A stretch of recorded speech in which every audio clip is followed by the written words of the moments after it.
पुणे जिल्ह्यात गेल्या 2 ते 3 दिवसांपासून मुसळधार पाऊस पडतोय। याच मुसळधार पावसामुळे पुणे शहराला पाणी पुरवठा करणारे खडकवासला धरण आता 49% भरलंय। एप्रिल आणि मे महिन्याच्या सुरुवातीला पुणे शहरातील अनेक भागांमध्ये पाणी कपात करण्यात आलेली होती। पुण्यातल्या खडकवासला धरणावरून आढावा घेतला आपले प्रतिनिधी अमोल धर्माधिकारी यांनी। गेल्या काही दिवसांपासून पुणे शहर आणि घाट माथ्यावर जोरदार पाऊस सुरू आहे।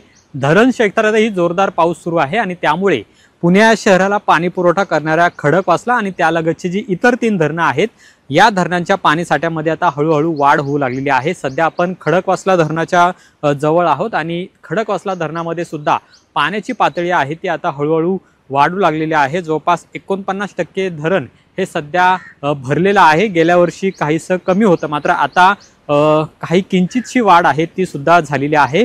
खडकवासला, पानशेत, वरसगाव, टेमघर ही जी 4 धरणं आहेत, ज्या 4 धरणांमधून पुणे शहर आणि पुढे बारामती, इंदापूरला पाण्याचा पुरवठा केला जातो।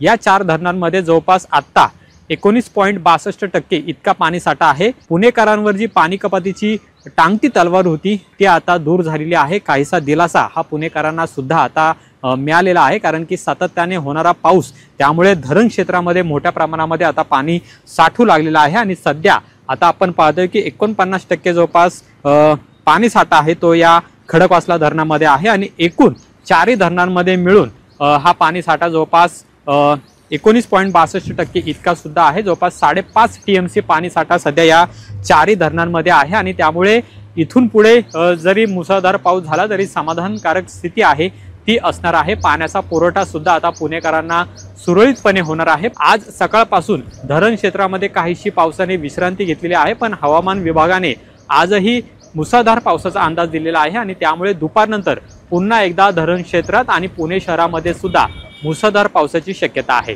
अमोल धर्माधिकारी, लोकशाही मराठी, खडकवासला धरण, पुणे।